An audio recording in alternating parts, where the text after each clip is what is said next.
I am going to need so much coffee to get through this. Last week I did a kind of 101 introduction to the scholarship around the Greek magical papyri from Greco-Roman Egypt.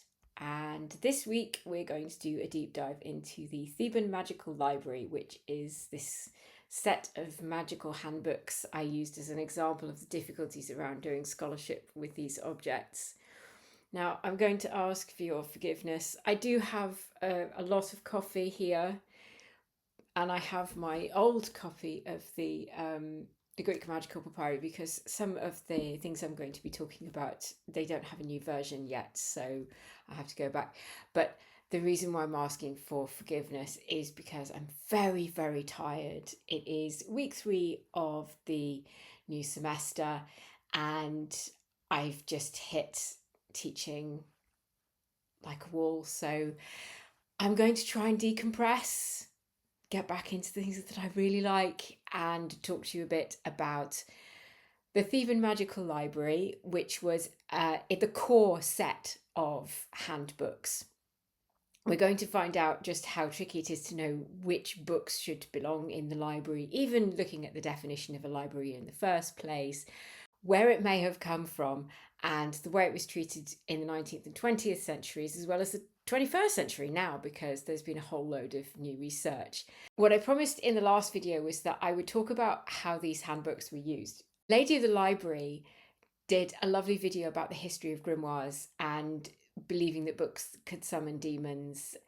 Definitely there is some demon summoning. This is where you come if you want to learn how to summon some demons, if you need a supernatural assistant. At this point in my life, I'm kind of thinking that maybe that's something I do need, since it's difficult enough to get a real assistant. Now, I owe a lot to the various scholars who have worked on these handbooks in recent years, particularly Jacko Dieleman, Korshi Dosoo, Christopher Rohn, Sophia Torellas Tovar, Lidonici. I can never remember her first name. I think it's Lynn Lidonici, and various other scholars who've been working on the new version of the what was the Greek Magical Papyri and is now the Greco-Egyptian Magical Formularies. So just to make everything really confusing, we're moving from the PGM to the GEMF. There will probably be a few more acronyms to try and remember in this class. This is very acronym heavy as a discipline, I will warn you. I'm going to try and reference their material. Initially, what I was planning to do was I would have quite a lot of graphics up on the screen for you to look at as I worked through the material. However, partly because I'm absolutely destroyed by teaching. This is just how difficult it is to be autistic and an academic. And I also thought that it would be easier, rather than trying to kind of pause the video and do lots of complicated graphics that I don't have time for. It would take me 6 months to do the video at this point. And I have set myself this challenge of trying to do a video a week and keep kind of like this lecture format going. I thought instead I would put them on the Patreon and some links that you can look at sort of if you want to go and investigate, and you don't have to kind of pause the video or go back and try and look and try and see what's going on, because some of the graphics are actually quite detailed.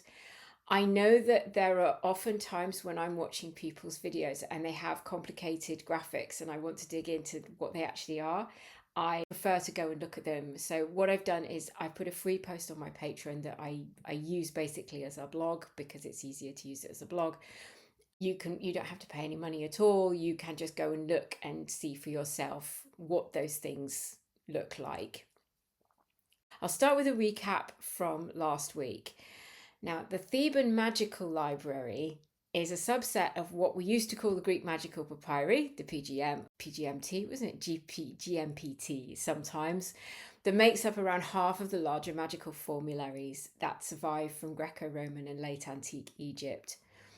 The specific formularies that make up the collection is a matter of some modern debate. Even in this modern history, the group which text should belong to the library is quite obscure.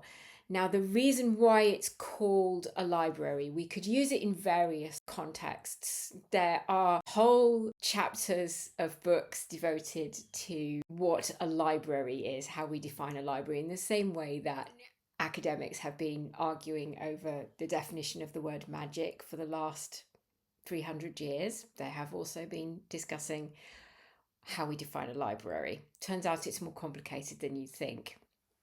But the reason why we call it a library is just to kind of denote that we think a group of these texts were found together, that may well have been deposited together and were perhaps considered to be the same. Now, I'm also going to have to apologize. I'm going to pause this because this is driving me mad. Right. Okay. I think that should be working now. I've had to move to headphones because I don't have a mic that works down here. We have like a car repair place down the street, and just for the last few days, all the time they're doing this work on cars that's very, very loud. So I've tried to move to a different audio, and hopefully this will work and I won't end up recording myself speaking with no audio. You may recall that we discussed how in the late 18th century, in the 19th century, Egypt was essentially being plundered for artifacts from its ancient history. There's a complicated fascination with Egypt, and we had incomers who were employing locals to do digs directly. Early on, locals could dig and simply do excavations without any kind of permit. That was changed later, but in this period they could dig without a permit, which Westerners actually had to get a permit. That complicated the picture of what happened, because locals could go and dig and then sell their material back to Westerners who were obsessed with the idea of getting hold of Egyptian artifacts and collecting them. Now, at the same time, we've got artifacts that are being dug up and sold. They're taken apart before they're sold, or they are reconstructed in different ways. We don't get the vital information that we need to understand where these artifacts have come from and how they were originally used. We don't know where exactly they were found. So accurate recording depended very much on who was doing the work and what they were actually looking for as well. We have tons and tons of, like, just boxes of papyri. As I said last time, we have just boxes of papyri sitting around. We have boxes of objects sitting around. I showed a picture last week. I had the opportunity to go to the Manchester Museum, and I've done some work researching their objects before, and I'm looking at doing a video on their terracotta objects, and we just have them sitting around. They just sit, and some of them have a proper provenance and some of them don't.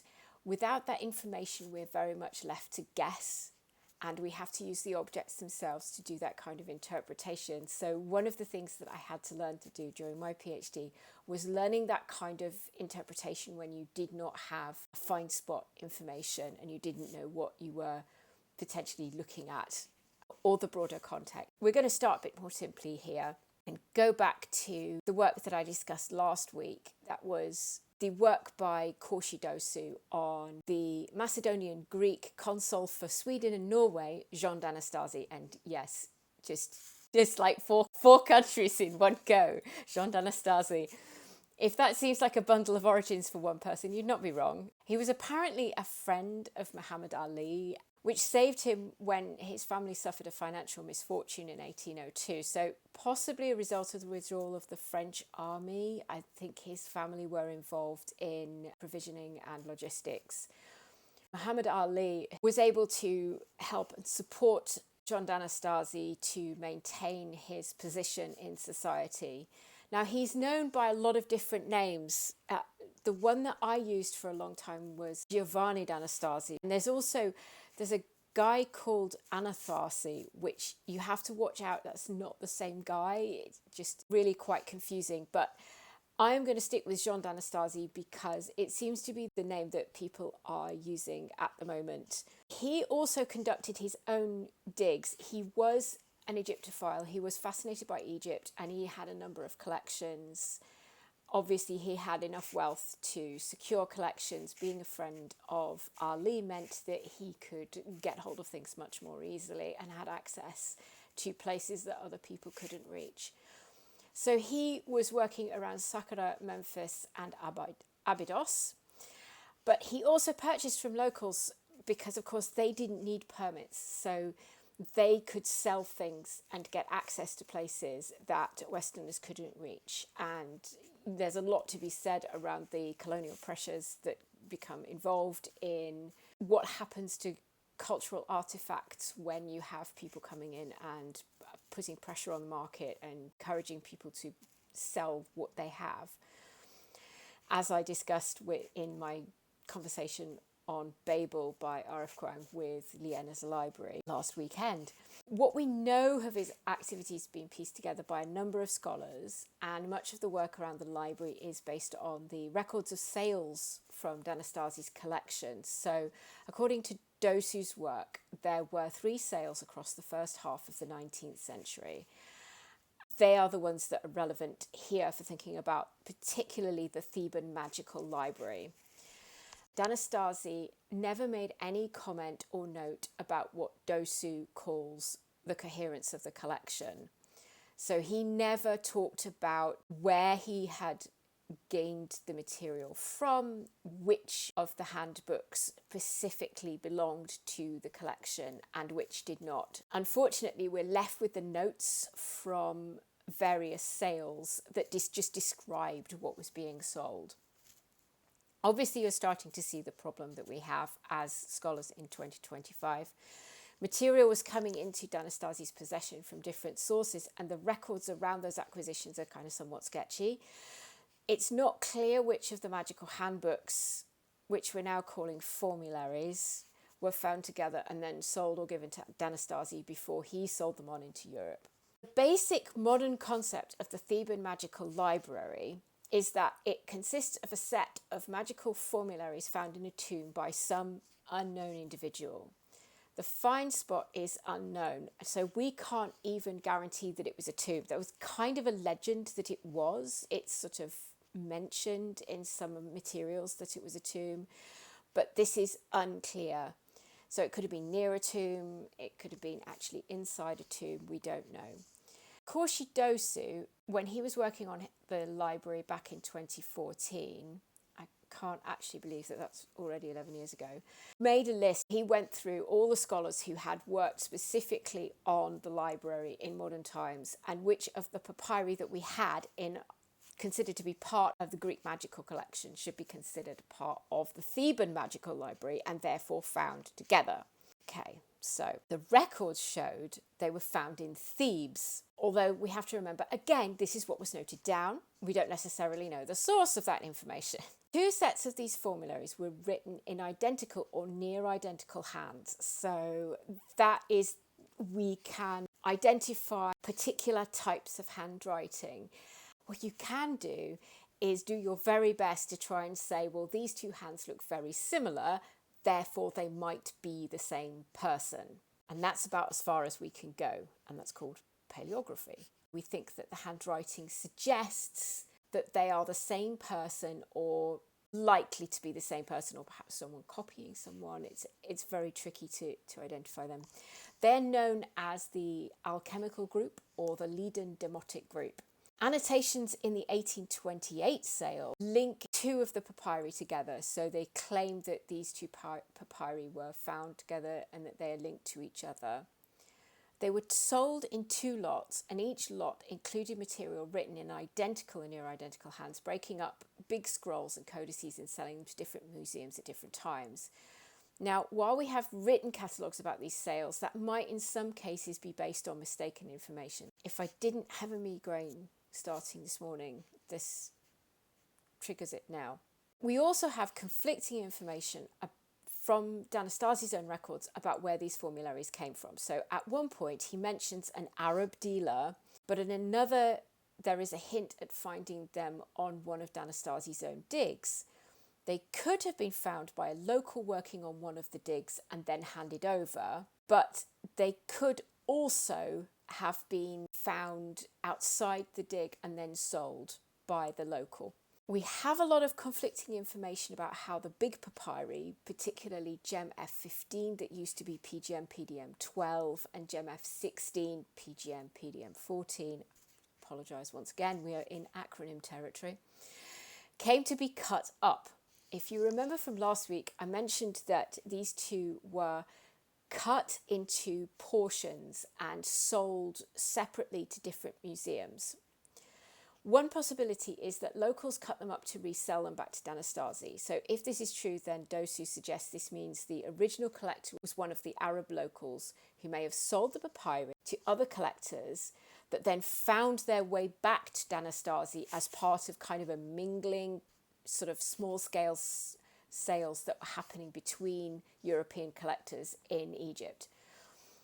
So even though Dosoo chose to exclude some of those formularies from his list of what belonged in the library, he fully acknowledges that if a local Arab had a larger collection and was essentially, had found a group of papyri and was sort of cutting them up and selling them on, or breaking up the collection and selling it, then that might make Dosoo's work inaccurate. This is why it can be so hard to do work when you don't have a find spot data for an object or a text, because you lose so much. If all of the books were deposited together in a tomb and we could see this find spot and we could see what went around that find spot, we could identify if it was a tomb, whose tomb was it? Is there evidence in the physical environment of things being deposited at different times, or does it look like things were deposited together? So quite a lot of the questions we have about the Theban Magical Library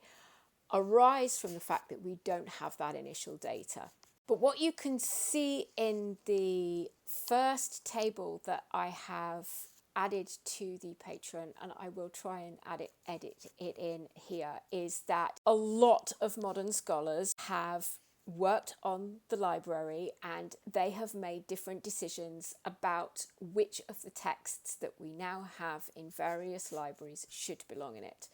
Now, you should note that the table that I took from Dosoo's work in his appendix is using the old PGM PDM numbers and not the GEMF numbers, just to make things additionally complicated. So we only began using GEMF in 2022. For a long time we are going to be using both terms, and it's just going to be very confusing for a while. And just if you just want to complicate matters further, the papyri are also known by their accession numbers for the specific museums, and these are entirely separate. And very often you will see people refer to things like, this is Leiden 574, and you just go, which one is that? That's PGM4, right, okay. PGM4, which is now GEMF 57. It's very complicated. And this is why, just as a side note, whenever someone says they're writing fiction and it's about this kind of thing, it's like, I really hope you put that in, because I'm putting that in the bone moth just because it's so complicated. It creates such an additional mystery trying to figure out what all of these numbers are. Now, I'm going to spend a bit of time talking about how we study these documents, including how we date them. There are lots of techniques for dating papyri, and we have more all the time. We can use imaging and carbon dating technology, for example, but the latter of those, so carbon dating, requires the destruction of the papyrus, and it's quite damaging, so you have to do this with incredible caution, and you can really only take a tiny piece. If you take it, you have to guarantee that taking it is not going to affect the material that we're working from, so we don't lose information that might be gained from, say, measuring it or just looking at it. You have to be able to say, we took this section to be tested and it doesn't affect the rest of the papyrus. Earlier methods of dating papyri largely depended on handwriting. You could buy whole books of paleography text handbooks that feature all the different types of handwriting. If you are an expert on papyrology, you will know all of this. And you'll be like, yeah, whatever. Get to the point. So you could buy, I think it's called Latin paleography and Greek paleography. I have them on my shelves. And they go through all the different types of handwriting and their official names, and when we thought that they started to use this type of handwriting and when that type of handwriting could have disappeared, because there are trends, there are fashions in what looks good and how to write, basically. That can become a bit tautological. So you can take a papyrus, you find a piece of papyrus and it has a particular type of handwriting on it, and you date it to a particular time because that handwriting is very similar to another type of handwriting, or it sits within that same class, and you say, oh, well, it must come from that time. But then if you were able to date it via other means and that date sat outside the date you got from the handwriting, if you rely on the handwriting, you're risking losing vital information that suggests that handwriting only changes gradually, and you may well end up with outliers that you miss because you have relied on a form of dating that doesn't clearly delineate precisely. You can have types of handwriting that continue into very unusual stretches of time. You also have to ask, why are we saying that this type of handwriting only appears in the 1st century AD? Are we saying that we decided that we thought this papyrus was related to this? A good point to raise about this is Milo Rossi recently did a video on Pompeii and the dating of the Pompeii eruption, and then someone else has come back and challenged him on his dating. This is exactly what I'm talking about. It's just how difficult it is to date things based on information that can be tricky to understand when we think it's reliable, and yet actually it's not. So I believe that Milo Rossi's identification of things like a charcoal inscription and food being out of season is a bit unreliable, and handwriting works in the same way. It's a bit unreliable as a dating system. Where possible, we try to use other methods. We can sometimes say, oh, well, this handwriting must have been popular in such a time because we know that they're describing this particular Roman emperor or this particular person that we know ruled from such and such a time to such and such a time. But then what if they're making that stuff up? The original list suggested by Korshi Dosoo is that PGM 1, that is GEMF 30, PGM 2, GEMF 31, PGM 4, GEMF 57, PGM 5, GEMF 58, Holm PGM 5A, which doesn't have a date on yet, PGM 12, which is GEMF 15, PGM 13, which is now GEMF 60, PGM 14, which is GEMF 16, PDM Supplemental GEMF 17, and Leid 397. I don't have a GEMF number for that one, and I'm also unsure as to whether that is going to be finally included in the GEMF as it stands. Because we only have one volume out at this point, I'm just kind of waiting, so I'll have to update or just be aware of that. Now, all of this comes before we get to the actual content of these formularies. Who wrote them? Who commissioned them? Who used them? Now, in order to do a bit of that, I'm going to use two prominent examples from the Theban Magical Library, GEMF 15, which was PGM or PDM 12, and GEMF 57, so PDM 4. The video I did last week, I explained how we've revised our understanding of the magical formularies more broadly, leading to new research and a boom in academic publications in the last few years. What I didn't do was thoroughly delve into these formularies themselves, including what they contain and who may have written them and who for. So that's what I wanted to do today in more detail. Now, there's a reason why I picked out these two handbooks. That's because the dates are so weird. GEMF 15 PGM 12 is a 2nd century CE scroll that was written in Greek, Demotic and Coptic. GEMF 57 PGM 4 is much later. It's a codex dating to the 4th century CE and was written in Greek with some Coptic as well. There is a 2-century gap between these two formularies. If they were found together, that raises really fascinating questions about whether somebody had kind of inherited a collection or if it was just one person who deposited them at one time. It raises this question, they have these things, had they collected them over hundreds of years, they descended them, I just suddenly thought in my head, oh, was it a vampire? Yeah, it was got vampires in the corner just going, we're just going to collect them for posterity and then drop them in a tomb for our own entertainment, just so you can find them later. There are no vampires in the Greek magical formularies. We've got a lot of demons. We've got a lot of things. We've got some sort of what I suppose you could call something like a zombie. We work with the dead, the recently dead, but we don't work with vampires, unfortunately. That's all a side issue. We have a scroll, we have a codex. They're 2 centuries apart. Was it one person who eventually came to own all of these texts, even despite their ages? Were they deposited in the same place over different periods? And if so, did the person who did the later deposition know about the prior deposition, or did they come up with a huge surprise and discover that there were some formularies originally placed there? Questions for which we may never have the answers. Now, before we get into the actual context and the content and how they were used, I'm going to discuss the history of writing itself and the history of books. I'll pop a few pictures of the papyri we work with while I'm talking about this, so you can see what I'm discussing is truly sort of eyesight destroying levels of difficulty in terms of reading. I did my first PhD on 19th century censuses at a time before the National Archives just put them up every year. And when I was doing that, I worked with copperplate handwriting, and that was hard work. Doing this in another language with a different alphabet on papyrus is another level of difficulty. So writing is a technology. It has been developed at many times in many different places independently, mostly because when societies reach a particular size, it becomes useful to track things for administrative purposes. So the first people who start writing are people who need to say how many bales of hay or wheat we have in this particular place that we've kept. Communication becomes important, and recording things becomes important. So writing consists of some kind of support with the words put on top, either by scratching, imprinting, and scribing, or using ink or a pencil. Epigraphy focuses on the non-paper supports, so metals, leaves, stones, clay.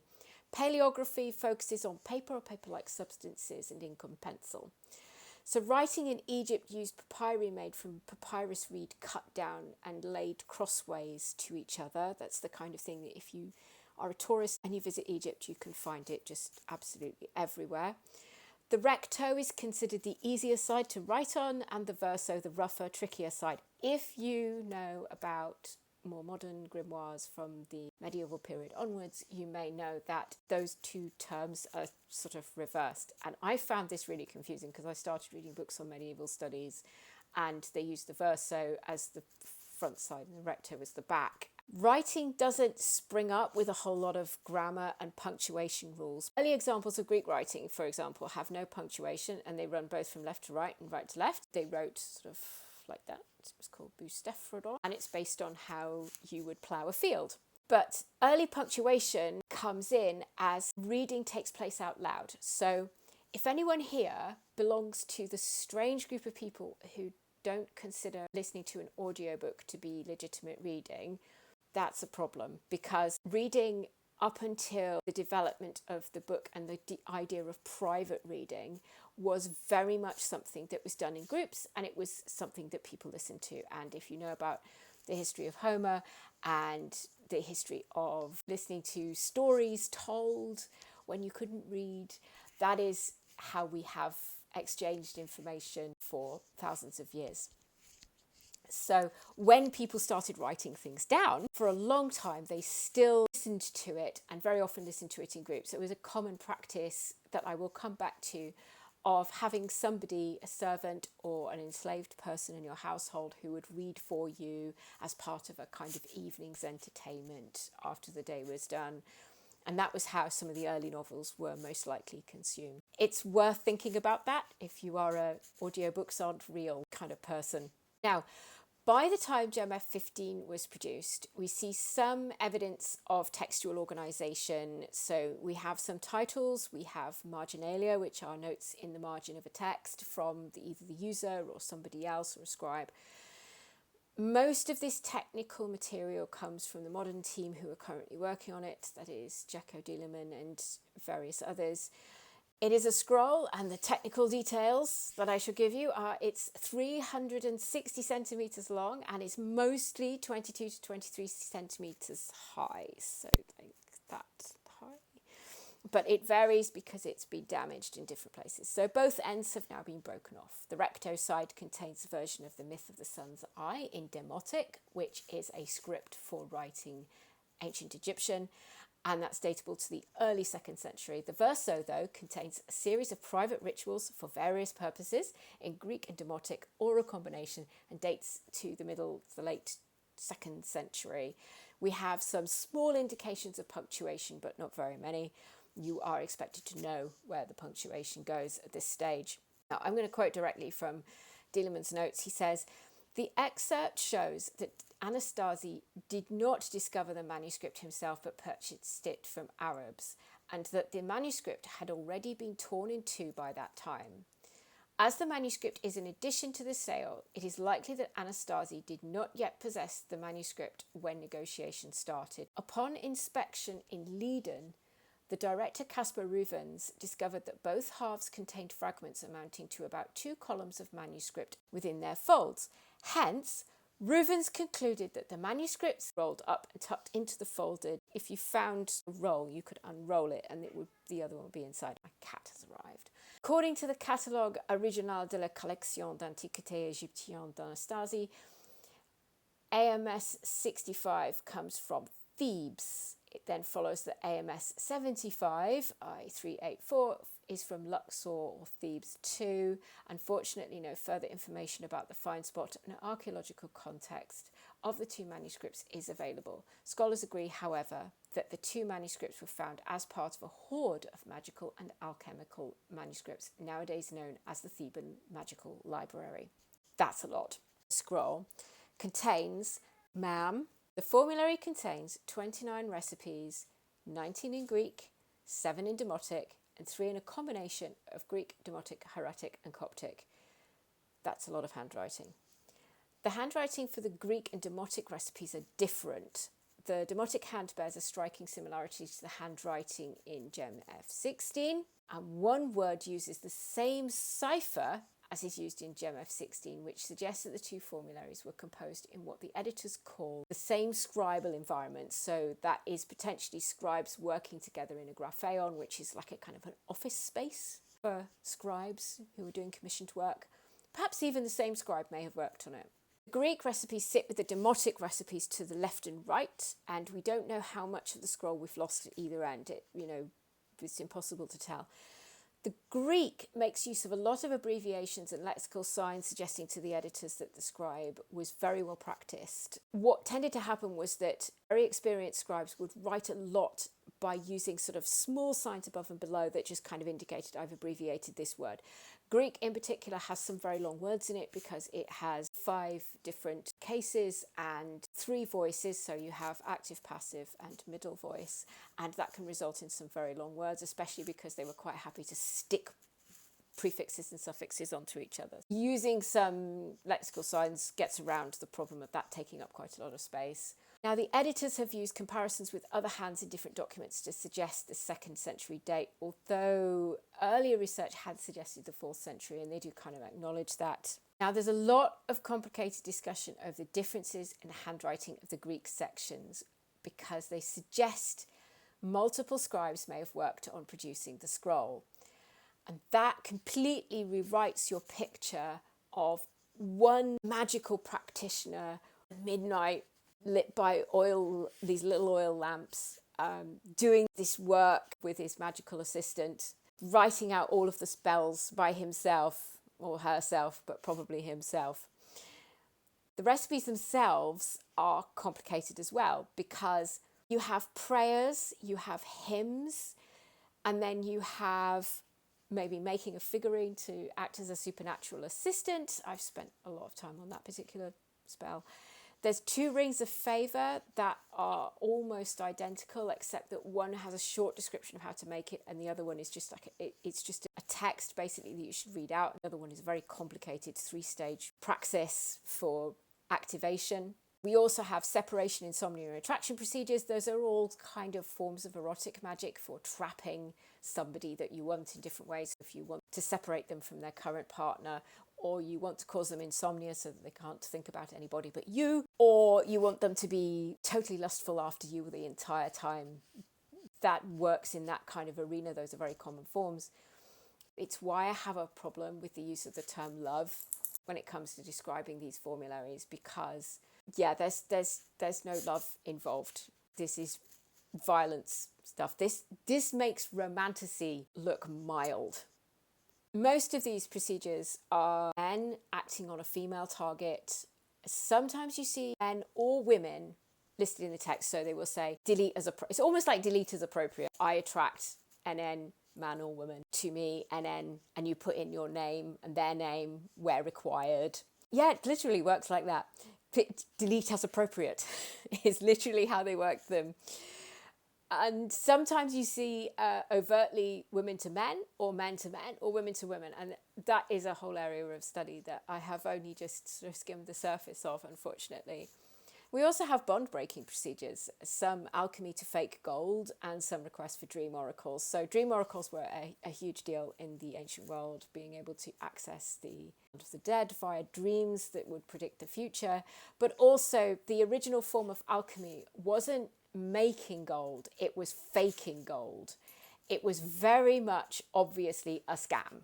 If you want to make a gold tincture that you can paint your lead or your wood or anything else that you found you want to make it look like gold, that's how to do it. How to run a scam. So some of it feels very much like someone trying to earnestly reach a deity, to becoming involved in the life of that deity, or have that deity be involved with you, to support you, to almost to worship. And at the other end you have, here's how to fake gold to sell. Now we have some suggestion here that one of the scribes may have been bilingual. Dieleman published some work in 2005 on GEMF 15, and he suggested that it was actually used perhaps in some capacity. And more work has been done by Sarah Shuley, so one of the editors who's working on the piece, who's also produced a separate analysis of the production use of the scroll. So I'm going to depend on that a bit here. Sarah Shuley notes that the way the Greek and Demotic sections were set up, the scroll wasn't planned in its entirety.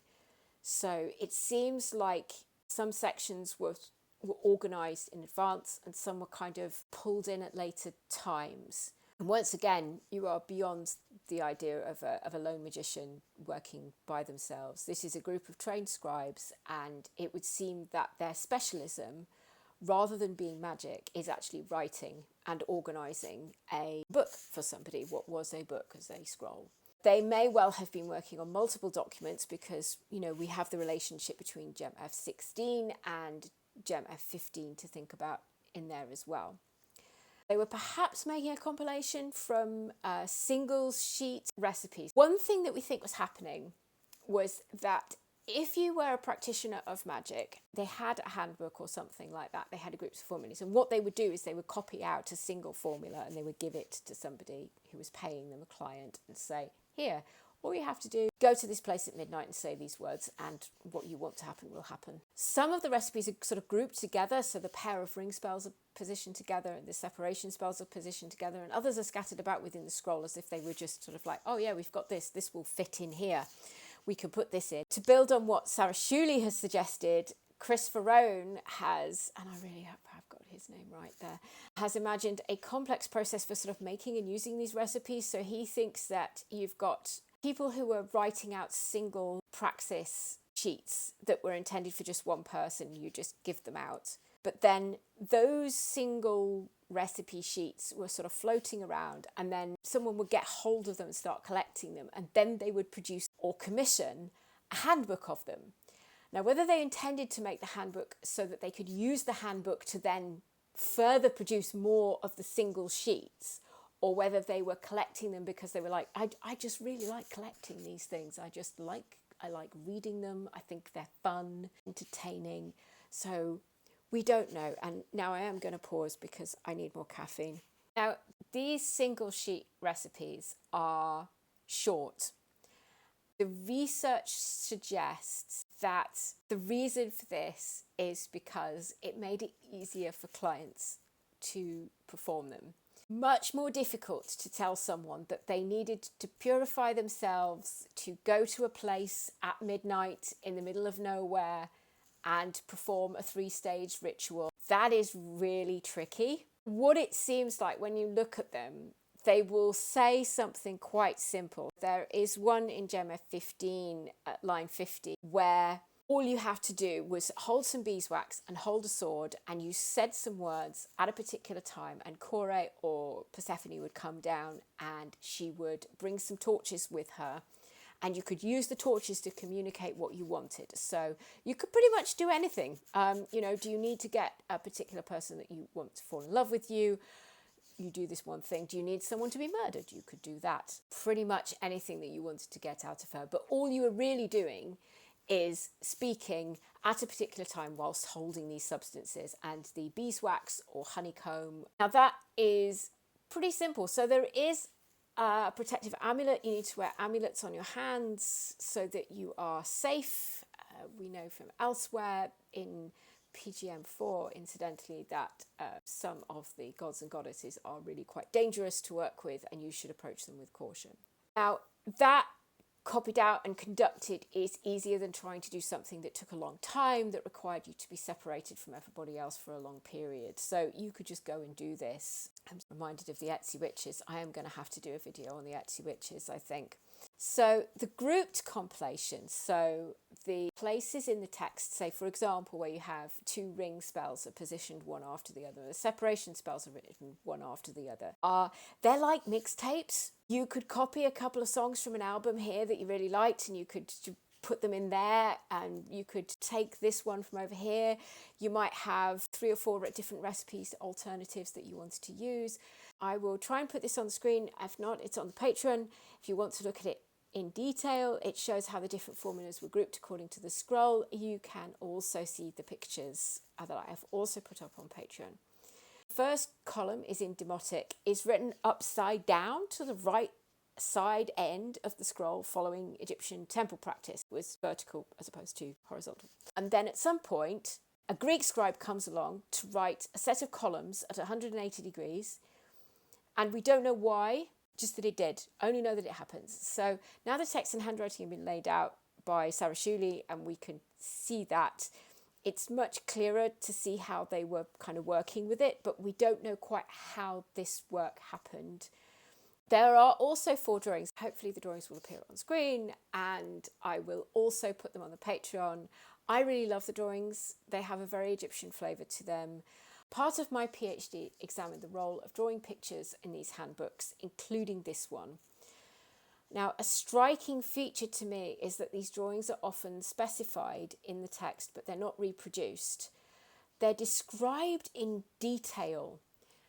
Some people said that they were intended to be reproduced, and there are some notes in Betz where they say, oh, there should have been a picture which appeared here. And that is sometimes indicated. Most of the time it's not. It seems to me that scribes, or whoever wrote these spells, whoever designed the spells as opposed to the scribes who were copying them, the specific versions that we have, that they were actually producing these texts rather than pictures. Pictures take up a lot of space, and I think potentially it's easier to describe the thing and have that just take up like a line of text as opposed to drawing the picture. It could be a magical reason.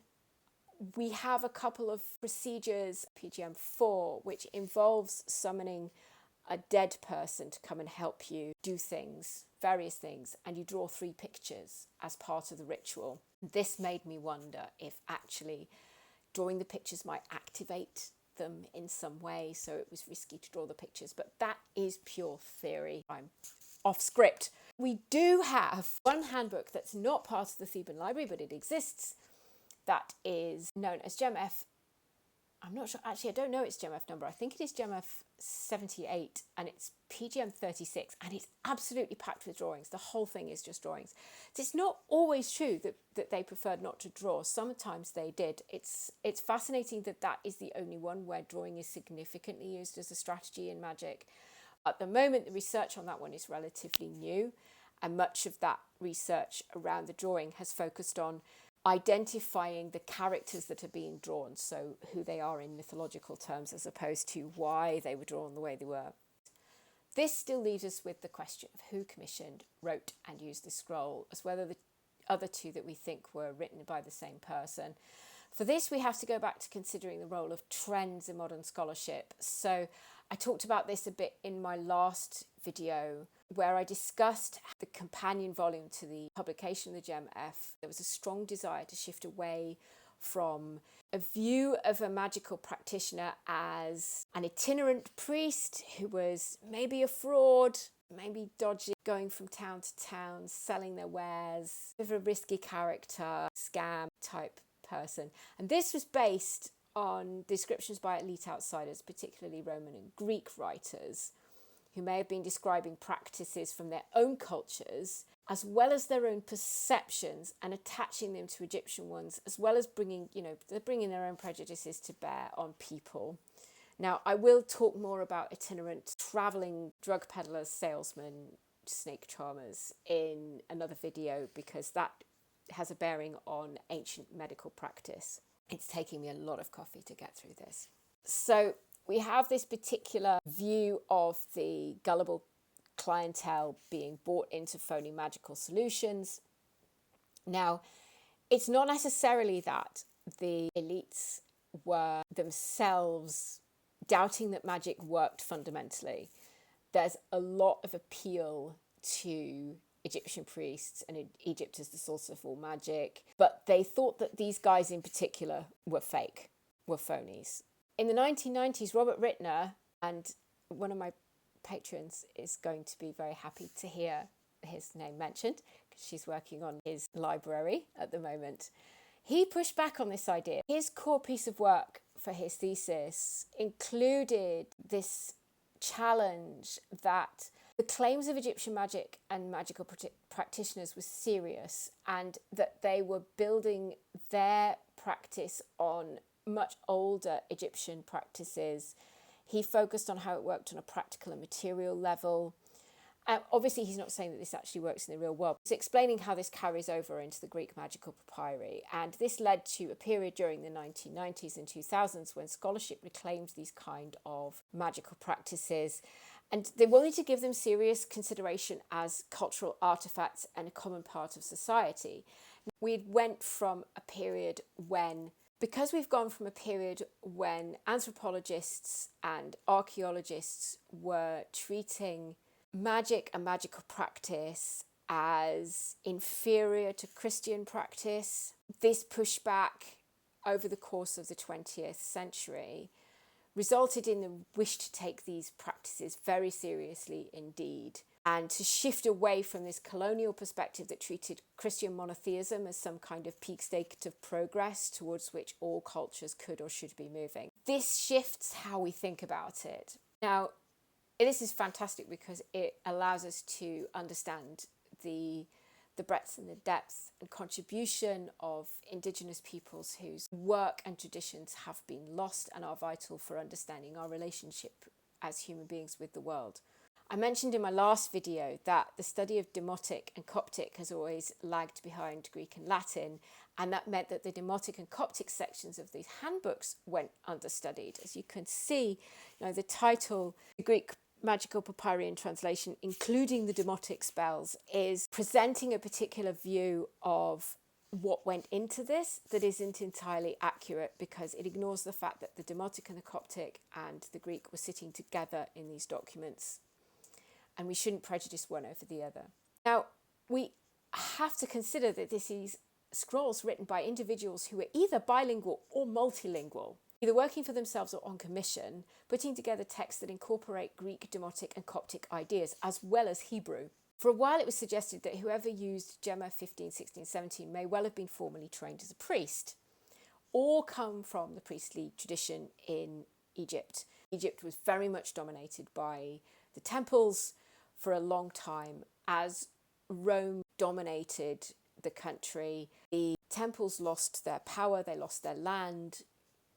The priestly class maintained some of their status, But there was a suggestion that for many former priests or individuals from that class, they started to go out into their community and they were providing more community services just from their homes or from a local shrine. And that this was how they supplemented their income as they were less and less able to make money from formal temple context. Now, for the 2nd century text, that might well have been the case. Multiple languages on one scroll suggests a reader who could at least appreciate 2 or more languages. GEMF 15 shows indications of wear and tear as well. So now, having been repaired, it's entirely possible that it was being unrolled and used, or the particular recipes were being copied and shared, given out to people when they were required. So they may have been a person who was handing them out. That gives us a sense of what may have been happening in the 2nd century with PGM 12, which is now GEMF 15. Now, if you thought all of that was complicated, we're going to move on to GEMF 57, which is PGM 4. Let's go back to the Anastasi sales. GEMF 57, PGM 4, was found potentially with these earlier scrolls, but it's a codex. It's, I suppose, what you might call a grimoire. It's almost entirely written in Greek, but there are Coptic sections in it. It's massive. It is the biggest surviving magical codex, biggest surviving magical handbook in total. It has thousands of lines of text, well over 3,000 lines, and its contents are fascinating. It has everything from purifications for just about anything, where it will actually say this is a purification you can use anytime you need to be purified. It has 2 different spells for collecting plants. One is very simple and involves threatening the plant directly. And then there's another one that is fascinating because it says this is how the Egyptians collect plants, which has been used as evidence to suggest that the person who wrote the procedure or owned the codex was not an Egyptian and was specifically aiming this at other non-Egyptians, whilst using the term Egyptian as a claim to authority, particularly magical authority. If you read through it, you do get the distinct impression that it is a collected edition. It has a set of procedures towards the beginning that are quite short, that deal with some very basic magical procedures, and then later on you end up with sections that are, they're basically to achieve the same thing but via different means. There's never one true way of doing anything in magic. Codex was commissioned and put together by copying in short text from elsewhere, which is, the work has been discussed by Robert Gordon and by Chris Ferrone in various places, and by Leid, who did the first really crucial work in really picking apart the structure of the book in total. Some similar versions of procedures reappear, and then we don't know why this happened, whether it was somebody that was interested in it or... Now, I am going to provide a small tangent here into the history of the book to explain the difference between the earlier scroll form, PGM 12, GEMF 15, and this later codex form. In between the construction of GEMF 15 and GEMF 57, the dominant form of reading consumption transitioned from one form to another. It transitioned from scrolls, which were unrolled, so you would have a long roll and you would unroll a section and then you would read it, probably out loud, and would have earlier forms of grammar and notation, so commas come in to establish a breath, and then you have a full stop that establishes a long breath. There is a House of the Papyri in Herculaneum that provides us with an example of a library that somebody obviously had maintained a huge collection. They could be repaired, they were maintained, they were copied if you wanted a copy. Galen discusses this in his recently rediscovered text, Avoiding Distress, which is about all of the texts that he lost in the Palatine Fire of 192, where he discusses how he went about collecting texts, and then he would copy them out, and he would get texts that were poorly written or poorly copied, and he would create better editions of them, and then either keep them for himself or make other copies or commission other copies and then send them out. So you have individuals who are collecting texts, and they're also acting as kind of like a library or a librarian, and also a publisher, doing all of it themselves, moving these texts around, sharing them between friends and people that they knew.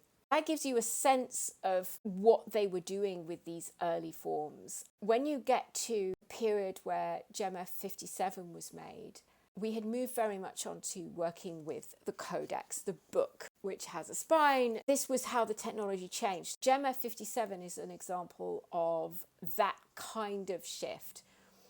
And if you look at the scale of GEMF 57, it's about the size of a modern travel guide, according to the Coptic Magical Papyri database. There are some pictures there, so I've added some links in the description. You can have a look at one of their pages. It's very beautiful. It is 72 pages long, 66 of which are inscribed with procedures. They include everything from short-spoken rituals to be delivered when picking plants, obviously through the standardized purification protocols, up to these complex multi-object procedures that require long periods to perform. Now, Leid and published an extensive examination of how these procedures were laid out in 2002, because like those in GEMF 15, they can be grouped together. In GEMF 57, for example, there's a long section of similar procedures from line 1275. I used to call them 1257. There are a series of procedures for oracles of the bear. And the first one will say oracle to the bear. And then the second one says another. And then the next one is another. That give you this idea that you could either pick or choose, or you could compare and contrast. Further on, we have line 2359. We have the start of two procedures, one slightly longer than the other, and therefore drawing business into a workshop. There is some discussion over how these long procedures were put together and why they were put together in the way that they were, whether that is magic or whether that is actually something much more complicated. Now, the latest research is suggesting that we could think of GEMF 57 as a library in and of itself. Just owning this one codex was almost like a complete guide to magic. It was something that provided you with guides for making pretty much any kind of amulet. You could make a figurine with it, you could perform dream oracles with it, you could purify yourself with it. Pretty much anything that you wanted to do, you could do with this. You could just pick it off the shelf and have a look. We think that the handbook was commissioned and 200 years later with a different purpose. Something that's been suggested by Robert Gordon again is that rather than the book being used by a magical practitioner, it was actually being read, potentially in a book circle. So it was like your local Romano-Egyptian late antique book club. You got together, you maybe read the sections of text aloud and you discussed them. And you would also be able to look back at your own cultural history, or to look in on a cultural history that is at this time disappearing because Christianity has taken over.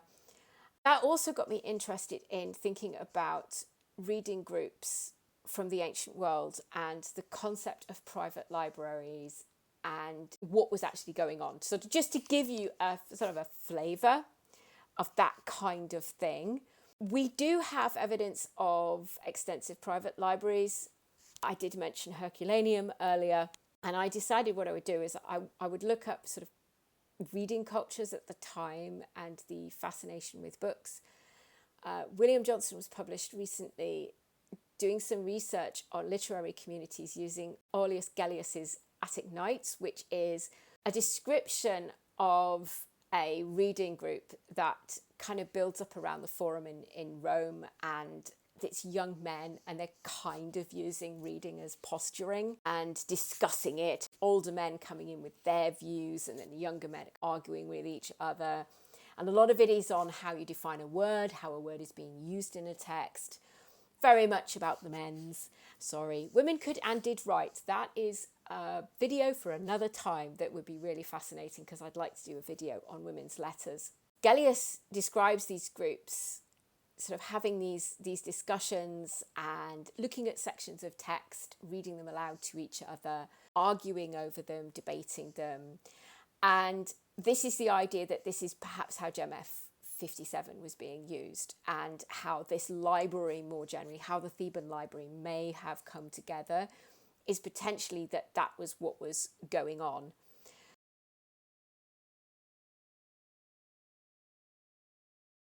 Okay, we're back. That was far longer than I intended, and I really cut that off at a sharp point when editing. You will also notice that my map of Middle Earth has fallen off the wall. I think that was a crime committed by the cat. Detective Mittens is in the process of investigating. The rest of the video was a deep dive into one particular spell. However, I changed my mind. As I was going through it, I thought, yeah, this is okay. This is more like a lecture format where you kind of go in and you take as many notes as possible. It's not that exciting. It's not that interesting. It's a great piece of background, I guess, to doing further material on magic later on. But in the time that I was recording, the Etsy witches sort of started to become more of a thing, and I decided that it would be really fun to do a deep dive into the Etsy witches, and that would give me more of a concrete lead to what's going on now. So you now have, in summary, a sense of the Theban Magical Library as a very confusing set of around 10 papyri, a mixture of scrolls from the first and second century to codices in the 4th and 5th century, a whole stretch of time in between those two types of book that suggests that on one hand, in the earlier time, we may have something that was potentially being used by magical practitioners, but was commissioned and worked on by a group of scribes for somebody. And then jumping forward 200 years to GEMF 57, what was PGM 4, the biggest magical handbook that survives from the ancient world, that may actually be a library in and of itself, that might well have been used for reading for pleasure, reading as part of a group, that kind of thing. There was a transition away from actual practice and towards just enjoying it as something that you might pick up and investigate because you wanted to discuss it. Instead, I'm going to do a deep dive into ancient demon summoning spells when we come back next week for the Etsy witches. I'm going to have a look at Strange Eon's video about the Etsy witches and discuss them in the context of ancient magic, and especially around selling and buying rituals that you needed to do things, and how that has a very long history, in fact. And although we might look at it now as being very strange, it actually is something that's been happening for a long time. So I hope you will join me for that. I am going to go for a run, and then I'm going to edit the rest of the 1 hour video that I have set up. I'm going to try and put all of the assets in. Otherwise, you can find me on Patreon. The link is in the description. And I will also post all of the screen grabs, the main pieces of content on Patreon for free. So you don't have to sign up or anything. You can just go and look at what there is and what I was posting up on the screen at the same time. I hope that all makes sense. I will also include a list of the papyri that fit into the Theban Magical Library based on Korshi Dosoo's work on those texts. And I hope that's all really helpful. Otherwise, I really hope you enjoyed the video, and I will see you next week for a deep dive into the Etsy witches. Take care.